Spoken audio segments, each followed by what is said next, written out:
I don't get in trouble. Sweet. Okay, I gotta share my screen.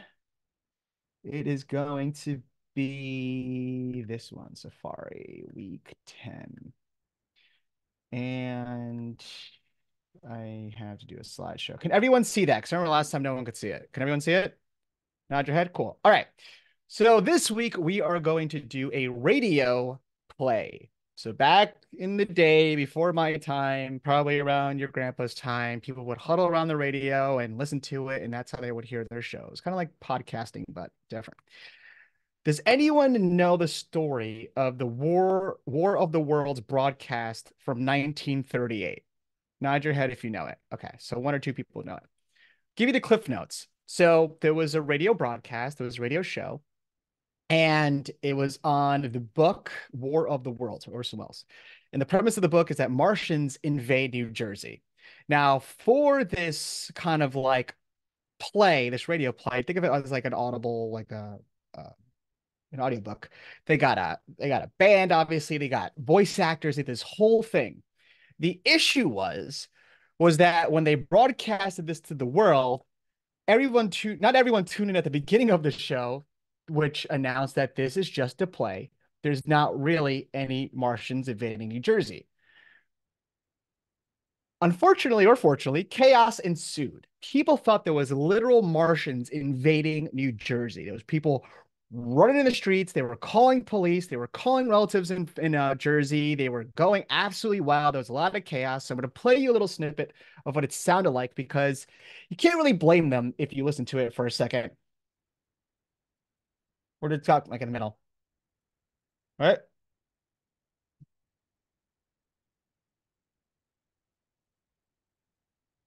Can you hear it? No? Oh, no. All right. Well, what they're doing is they're talking about Martians coming to New Jersey. So, moving on. So anyway, the broadcast was very, very, very convincing. People literally thought there was Martians in Jersey, and everything went crazy. So this is what the Boston Daily Globe looked like the day after. Radio play terrifies nations. People were flipping out. They were going nuts. I think I got that across.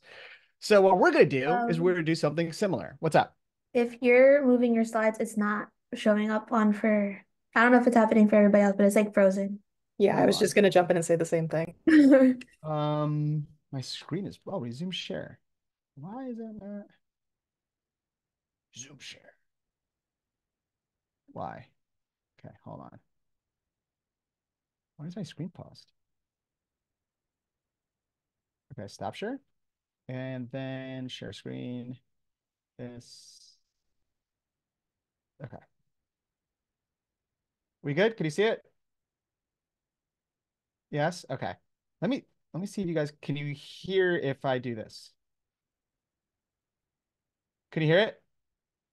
I still can't hear it. Your screen pauses every time I do that. Oh, so every time I play this YouTube video, it pauses my screen. So now we know. Okay. Share. Go to this. Go to here. Here. And what is to start at this one? Slideshow. So can you see that? Well, my screen sharing is paused again. Why? What is going on? Hold on. I'm gonna take this YouTube video out of this because I think that's what the issue is. So click out, take this, delete it. Slideshow, go to Zoom, share screen, Safari, boom, boom, bam. Why is this paused? Oh boy, this is really annoying. Share. You know what? I'll just share the desktop. Boom. You can see that, right? Can you see the slides or no? Yes? Okay, so I'm gonna go to share. Oh no, not that kind of share. Hold on. Sorry. Slash. All right. Could you see this? Yes? Cool. All right. So this was the cover of the Boston Daily Globe. After radio play terrifies nation, people were flipping out. You get it. So we're gonna do that in this class. So let's talk about it. There's be four different genres you guys can pick from: drama, action, thriller, and tragedy. Feel free to pick just one. Feel free to mix and match. It's up to you. You guys get to be creative with it. So we're going to go through each one very quickly. and then we'll talk about what is going to be expected. So, drama. For the drama, you got to create characters with depth, motivations, flaws, and that resonate with the audience. There has to be some conflict. I think everyone understands what conflict is, right? Yes. Okay. Introduce conflict for the stories involving revolve around conflict, especially in drama. Emotions. Make sure there's emotions of conflict and emotions. Mislead characters and have them make bad decisions. And then high stakes. Make sure the stakes are clear and high in every scene. Okay. So that is going to be drama. It's very easy to like mix some genres. So don't be mad. I mean, I won't be upset if you did. It's fine. So action. So I use active verbs to describe action rather than passive. We talked about active sentences versus passive sentences. Police arrest the man, not the man was arrested by police. Right in the present tense, the man is stabbing people in the Metro North. Keep it concise. Action moments should be short but impactful. Remember that, just like you're writing. Include visual cues. So use visual language. The blade was sharp and reflected the light of the phone booth that the two men were stuck in. Consider pacing, show cause and effect, and follow up with activities with the consequences of the actions. I can't see the last thing, so I'm assuming that's what it says. Use a unique voice and cultivate atmosphere and tone. We talked about that before too, so you guys should be fine on that front. All right. Next we have thriller. This is fun. Thrillers are always good. Develop characters, make the character compelling and believable. You see that for all your writing. Always have a character that is compelling. Create obstacles for your character. That's kind of like conflict. You can use that or challenges. Add plot twists. Everyone loves a good plot twist. Everyone's seen The Sixth Sense, I'm guessing, in their lifetime. Have heard about it. Yes. It's okay if you didn't. Are you guys okay? I'll tell you. Can I just tell you what happens at the end? Yes. So when I was I think in high school, Six Sense came out. Anyway, the story is about a little boy who can see dead people.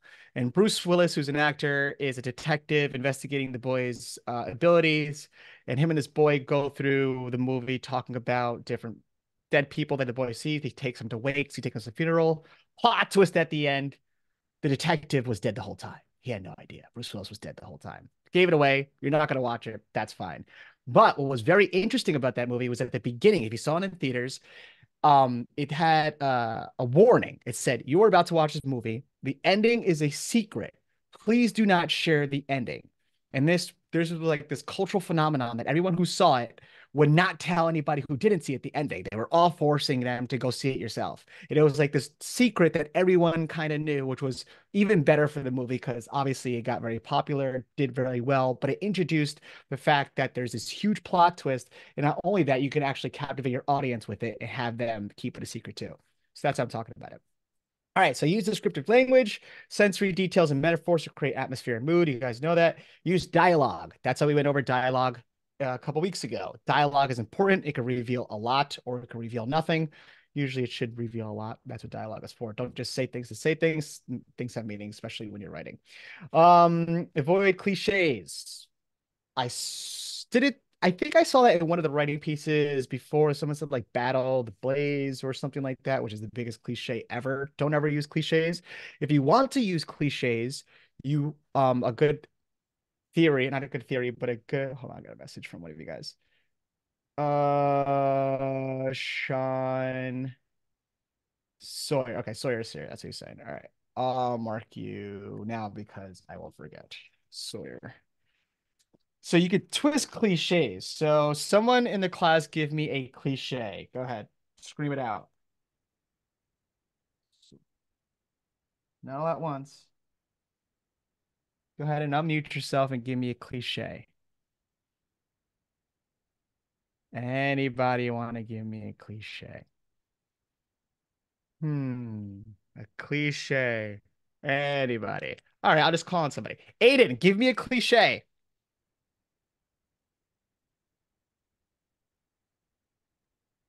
I'm trying to think. Okay.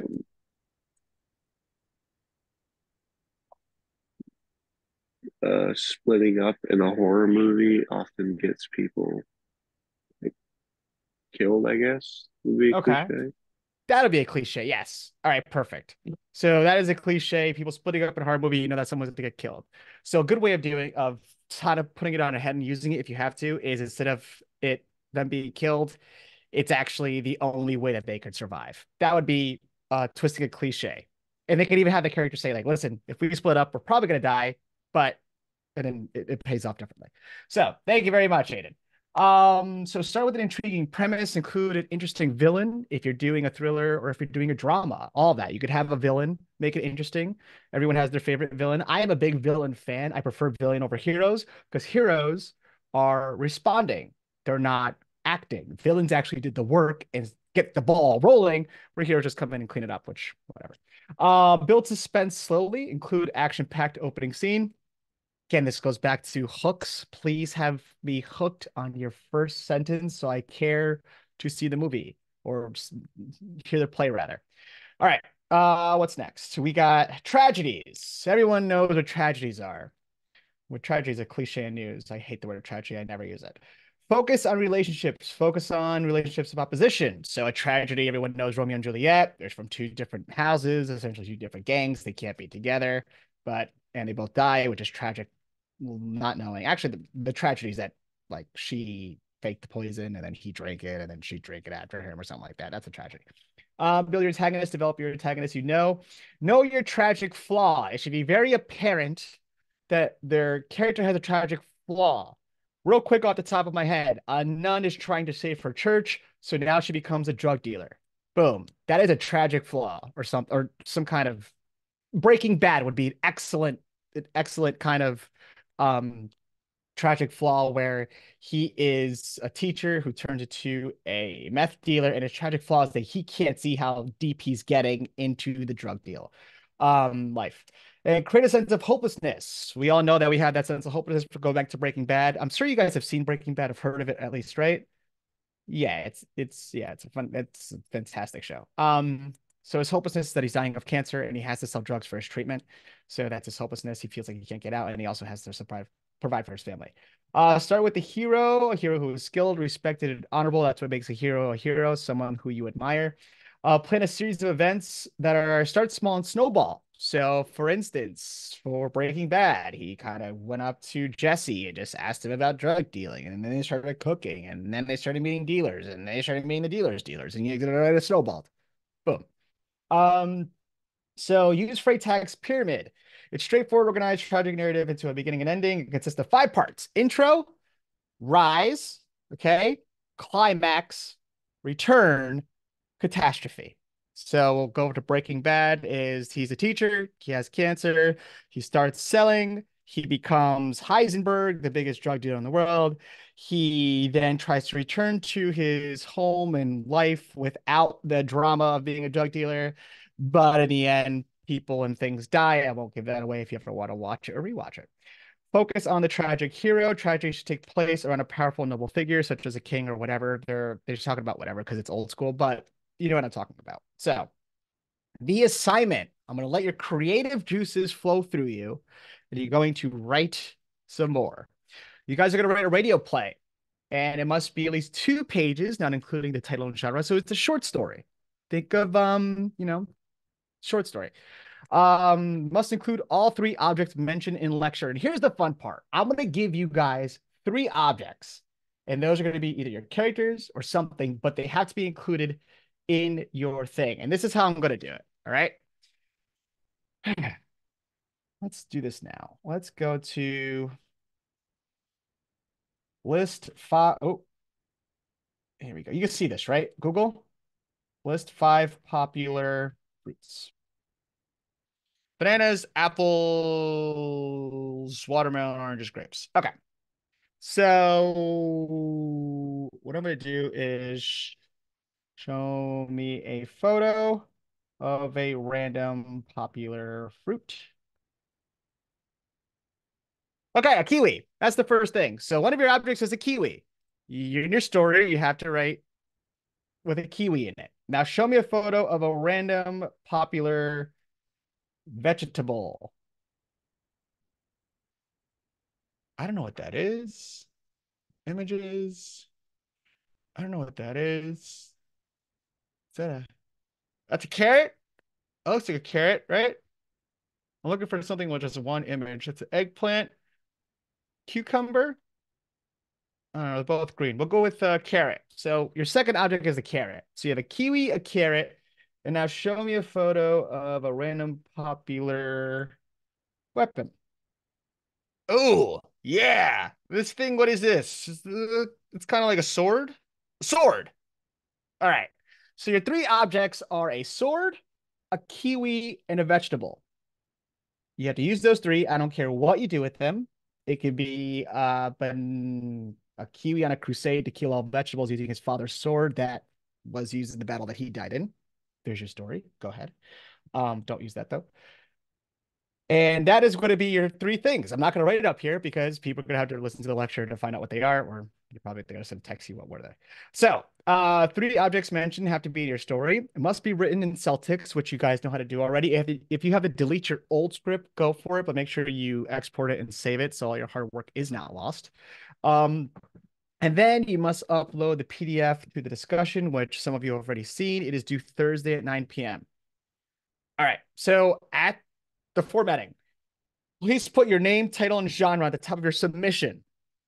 So in Celtic, it's kind of hard to do, but if you want to do it there, that's fine. But also do it in there so I could see like Ella, the kiwi kills, what was it? Carrots with that's the story of the kiwi, the sword, and the carrot, whatever it is. Genre, and it's a drama because maybe they're in love, the kiwi and the carrot, and the sword is like cursed in it, whatever. See, giving you guys ideas already. So, example can be veggie killer thriller. That's what it should look like. So that's the end. Do you guys have any questions about your assignment? Aiden, thanks for popping in. Do you have any questions about your assignment? No? Okay, listen to me. Please use dialogue in your assignment, like we've discussed.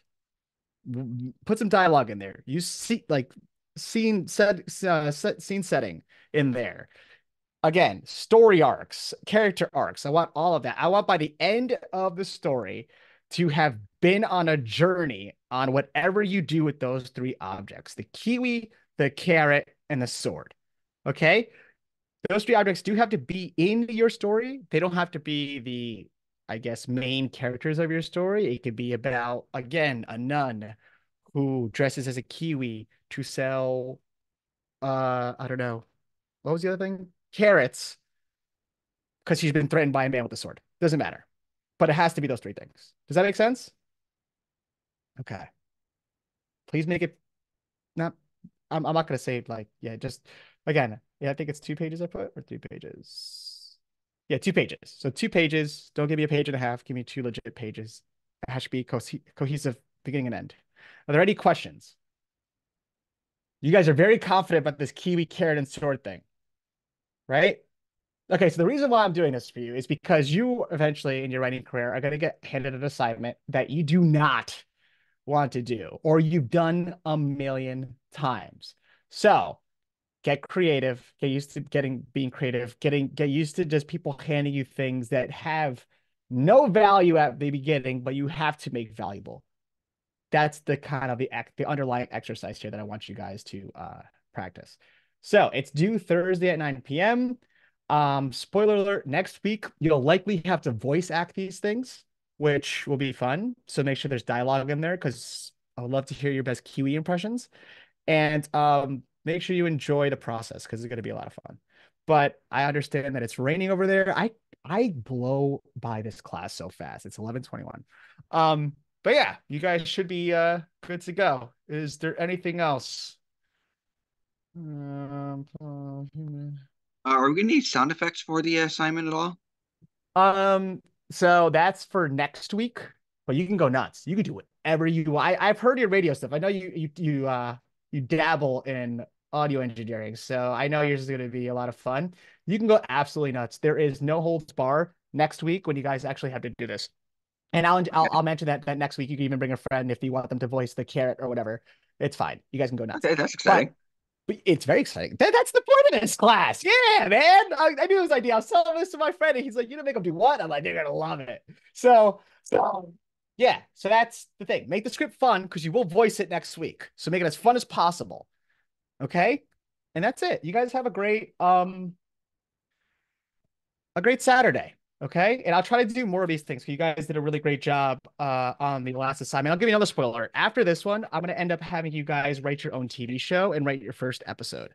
That's going to be like a lot of points because I remember doing that when I was in this course. I still remember the episode. It was about a border crossing agent who was Latino, who worked with a really gun-ho kind of partner who hated immigrants and stuff like that. And one day his partner shoots this migrant family who's crossing, and my good guy main character goes and checks on them, and the victim has a chain on him that matches the chain of the border agent. And the border agent realizes he comes from a long lines of cartel members. And he actually came to the States through cartel mules and stuff like that. So he has this conflict because he works alongside this partner who hates migrants and stuff like that. It was called Crossing the Line. It was awful. But yours is going to be better in a couple of weeks. So, but I remember it vividly. So I want to make that core memory for you guys. All right. So you're done. It's uploaded already in the discussions. Go have fun. Enjoy. Carrot, kiwi, sword. Bye-bye. See ya. Have a good Saturday. What's up? Yeah, you too. You I said, too. have a good Saturday. Thank you, brother. You too. Yo, have a good Saturday. You too. Later, man.